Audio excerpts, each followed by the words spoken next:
చాలా కాలం క్రితం దేవతలు మరియు ఋషులు కలిసి ఒక ముఖ్యమైన ప్రశ్న గురించి చర్చించారు. ఈ ప్రపంచానికి ఒక ప్రారంభం ఎప్పుడు జరిగింది? మనుషులు కొత్త సంవత్సరాన్ని ఎందుకు జరుపుకోవాలి అని వారు ఆలోచించారు. ఆ సమయంలో సృష్టికర్త అయిన బ్రహ్మ ఈ విశ్వాన్ని సృష్టించడం ప్రారంభించిన రోజు గురించి వారు గుర్తుచేసుకున్నారు. ఒకసారి దేవతలందరూ కలిసి బ్రహ్మదేవుణ్ణి అడిగారు, ప్రభూ, ఈ ప్రపంచం ఎప్పుడు మొదలైంది? మనుషులు కొత్త సంవత్సరాన్ని ఎప్పుడు ప్రారంభించాలి? అప్పుడు బ్రహ్మదేవుడు చిరునవ్వుతో ఇలా చెప్పాడు, చైత్రమాసం శుక్లపక్షం పాడ్యమి రోజుయ నేను ఈ విశ్వసృష్టిని ప్రారంభించాను. ఆ రోజునుంచే కాలం, ఋతువులు, పగలు, రాత్రి అన్నీ మొదలయ్యాయి. అందుకే ఆ రోజును ఉగాది అని పిలుస్తారు. ఉగాది అనే పదం రెండు పదాల కలయిక. యుగ ప్లస్ ఆది అంటే యుగానికి ప్రారంభం అని అర్థం. అప్పటినుండి మనుషులు ప్రతి సంవత్సరం ఆ రోజును కొత్త ప్రారంభంగా జరుపుకోవడం ప్రారంభించారు. ఉగాది రోజున జరిగిన ఒక కథ. ఒక చిన్న గ్రామంలో రామయ్య అనే రైతు ఉండేవాడు. అతను చాలా మంచివాడు, కాని ఎప్పుడూ జీవితంలో కష్టాలే ఎదురయ్యేవి. ఒక సంవత్సరం అతని పంటలు నాశనమయ్యాయి. అప్పులు కూడా ఎక్కువయ్యాయి. రామయ్య చాలా నిరాశగా ఉండేవాడు. ఉగాది ముందురోజు అతను దేవాలయానికి వెళ్ళి ఇలా ప్రార్థించాడు, దేవుడా, నాకు ధనం కావాలని కాదు, నా జీవితంలో ఒక కొత్త ప్రారంభం కావాలి. ఆ రాత్రి అతనికొక ఆశ్చర్యకరమైన స్వప్నం వచ్చింది. స్వప్నంలో ఒక వృద్ధ ఋషి కనిపించి ఇలా చెప్పారు, రామయ్యా, జీవితంలో సుఖం దుఃఖం రెండూ ఉంటాయి. వాటిని అంగీకరించినవారే నిజంగా ఆనందంగా జీవిస్తారు. అంత చెప్పి ఋషి అతనికొక చిన్న పాత్ర ఇచ్చాడు.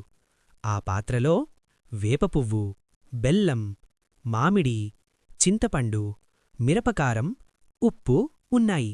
రామయ్య ఆశ్చర్యంగా అడిగాడు, ఇవి ఎందుకు? ఋషి నవ్వుతూ చెప్పారు, ఇది ఉగాది పచ్చడి. ఇందులో జీవితంలోని 6 రుచులున్నాయి. ఉగాది పచ్చడి యొక్క అర్థం. ఉగాది రోజు మనం తినే ఉగాది పచ్చడిలో ప్రతి పదార్థానికి ఒక అర్థం ఉంటుంది. వేపపువ్వు చేదు, జీవితంలో కష్టాలు. బెల్లం తీపి, ఆనందం.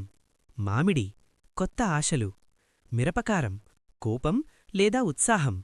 ఉప్పు జీవితంలో సమతుల్యం. చింతపండు ఆశ్చర్యాలు.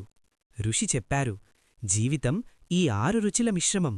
వాటన్నింటినీ అంగీకరించినవారే నిజమైన ఆనందాన్ని పొందుతారు. రామయ్య నిద్రలేచినప్పుడు ఆ స్వప్నం గురించి ఆలోచించాడు. రామయ్య జీవితం మారింది. ఉగాదిరోజు ఉదయం అతను చాలా ఉత్సాహంగా లేచాడు. ఆ రోజు గ్రామంలో అందరూ కలిసి ఉగాది పండుగను జరుపుకుంటున్నారు.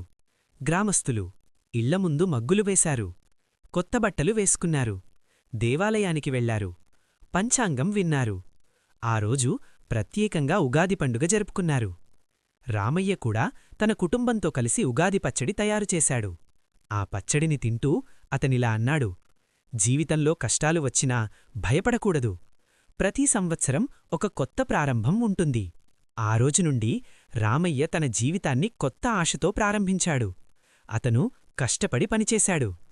కొన్ని సంవత్సరాల తర్వాత అతని పొలాలు మంచి పంట ఇచ్చాయి. గ్రామంలో అతను అందరికీ ఒక మంచి ఉదాహరణగా మారాడు. ఉగాది మనకు నేర్పే పాఠం. ఉగాది పండుగ మనకు 3 ముఖ్యమైన విషయాలు చెబుతుంది. 1. ప్రతి సంవత్సరం కొత్త ప్రారంభం ఉంటుంది. 2. జీవితంలో సుఖం దుఃఖం రెండూ సహజం. 3. ఆశతో ముందుకు వెళితే జీవితం మారుతుంది. అందుకే ఉగాది రోజు మనం కొత్త సంకల్పాలు తీసుకుంటాం. దేవుణ్ణి ప్రార్థిస్తాం. కుటుంబంతో ఆనందంగా గడుపుతాం. కథ ముగింపు. కాబట్టి పిల్లలు, ఉగాది అంటే కేవలం కొత్త సంవత్సరం మాత్రమే కాదు.